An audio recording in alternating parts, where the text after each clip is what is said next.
I'm travelling America to understand what's driving this unpredictable election. I'd heard something strange is happening in Youngstown, Ohio. This should be the land of factories, steel mills and tough blue-collar workers, a democratic stronghold. This year, though, things are changing. And for the first time, you're seeing Trump supporters in a place like this. To get a sense of what's going on here, I've come to a press conference hosted by Ohio's top union leaders. Good afternoon. My name is Tim Berga. In previous elections, there was no question that working-class union members would vote Democratic. But Donald Trump's message on trade is changing that. Today to expose the fallacy of Donald Trump's working-class rhetoric and why Hillary Clinton is the right choice for working people. The message from these union leaders is pretty clear. Speaker after speaker are telling their members, vote Hillary Clinton. If they were really going to do that, there'd be no reason for this. And we'll be going around the state to make sure that working people understand the differences on the issues that matter most between the two candidates. What do you think accounts for Donald Trump's appeal among some union members? Too many of them feel like the rules of the economy aren't working for them. Donald Trump saying he wants to be tough on China while he's making his shirts in Bangladesh and his ties in China, it has a surface appeal. Eastern Ohio's belief in American-made goods runs deep. This was once the country's manufacturing heartland, with 27 steel mills employing 50,000 people. Youngstown Steel built America's bridges and skyscrapers and created a local middle class. But in the 1980s, those jobs began to vanish. The landscape is littered with remnants of the past. It's the failure to rebuild communities like this and to stop the outsourcing of those factories that did remain that is forcing so many people to reconsider their party affiliation. Jose Arroyo is on the front line of the battle to keep Democrats loyal to the party. He comes from a family of Puerto Rican steelworkers who powered steel mills for generations. This is RG Steel. When did it close? About 5 years ago. 5 years ago. And every square foot of this place represents thousands and thousands of families who've had their lives turned upside down. And people don't understand trade policies. What they do understand is they used to work at a place that paid them $80,000 a year, and now they're working 2 jobs to make $30,000 a year. That's what they do understand, and that's what Donald Trump has preyed upon right now. For those union members who were Democrats and are now thinking about Trump, what are their reasons? They're earning for somebody to not be a politician, somebody to be real, somebody to kind of tell them it's going to be okay, tell them they're going to go out and take care of them. They're looking for leadership. Every Democratic vote lost in this county is a gain for local Republicans. Well, Donald's on the move all over this land. Before the Ohio primary, 6,000 Democrats are said to have re-registered as Republicans, supposedly to vote for Donald Trump. Like it is whenever he can. The county Republican picnic was the ideal place to meet some of these so-called crossover voters. Do you know of Democrats who've come over to the Republican Party here?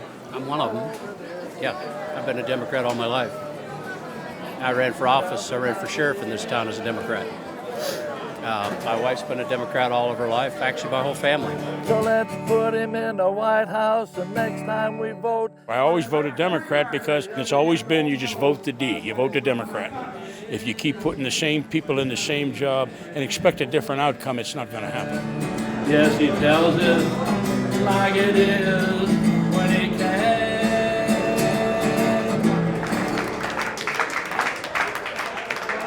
I was struck by the lack of diversity among these new recruits.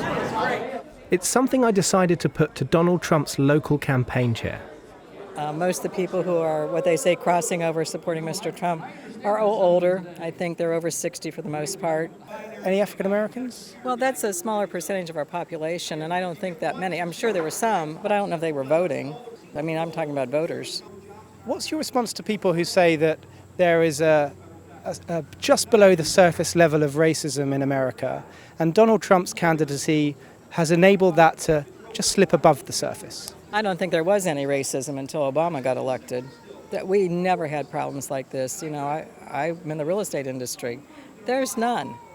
Now, you know, with the people with the guns and shooting up neighborhoods and not being responsible citizens, that's a big change. And I think that's the philosophy that Obama has perpetuated on America. I think that's all his responsibility. And if you're black and you haven't been successful in the last 50 years, it's your own fault. But empirically speaking, if you're born with black skin in this country, you have a disadvantage over someone born with white skin. I think you had a real advantage over it because you had all the advantages going to college. You had all the advantages because they got into schools without the same grades as a white kid. So I think that when we look at the last 50 years, where are we and why? We have 3 generations of all still having unwed babies, kids that don't go through high school. I mean, when do they take responsibility for how they live? I think it's due time, and I think that's good that Mr. Trump is pointing that out. Thank you, ma'am. We really appreciate it. You got it. Thank you. Get off that topic. Yeah. You don't like that topic? It doesn't. No, it's of no consequence. What, racism? No. Because if people have jobs and go to work and do what they're supposed to do, there is no racism. A lot of black people around here might disagree with you on that. Well, that's because they're not going to work. Do you not think people would find what you're saying there a bit offensive? I don't care. It's the truth. My conversation with Kathy Miller made me rethink what's been happening around Youngstown.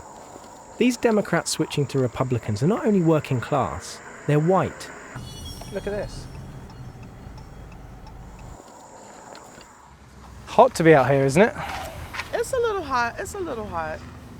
But my determination overpowers the heat. We were just driving past and saw you. Okay. These are your neighbors. Yes. They said that we've lynched and burnt 3 or 4 niggers in Michigan before, and we have 2 niggers here, which was me and my son. And we're going to lynch and burn your bodies out of a tree in the back of this house. Yes. Do you know how they're voting in the election? Of course, probably for Trump. Probably for Trump. Do you think the way Donald Trump is talking about politics, it's enabled people to be more racist? They feel it's okay because he gives more power to the racism. I'd read dozens of articles about the impact of trade on Youngstown, but none had mentioned the impact of race or the views of the area's large African American population.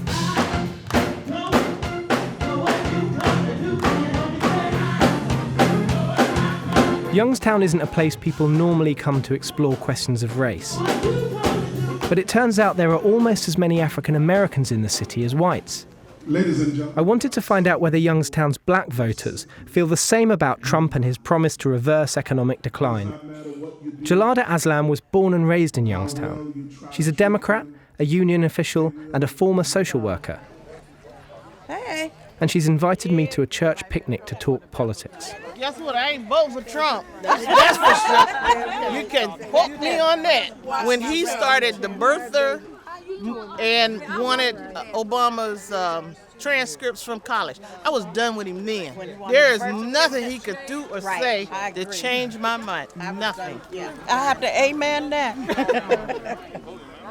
From where I stand, it seems that, you know, the economic hardships that have been reaped on this area have affected everyone equally. But the way in which they're responding in this particular election is determined by race. Right. First of all, I think that Trump's racial rhetoric is more palatable to whites, Democrats, than it is to black. I mean, just like we're not going to touch him with a 10-foot pole.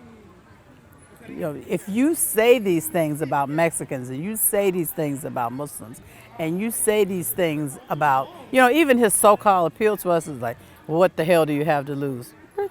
Are you serious? That's how you talk to us, and we're supposed to vote for you. We're not buying into that. That's a deal breaker for us. You know, given the history of African Americans in this nation, for someone to disrespect minorities, and actually if he'd have never said that to us, but just the way he talked about other minorities, because we know what's next. We know what's next. If you disrespect them, you disrespect us. Whereas white Democrats, you know, even those that may say they don't like it, they'll tolerate it. They'll buy the other piece of that message because that doesn't affect them personally as much.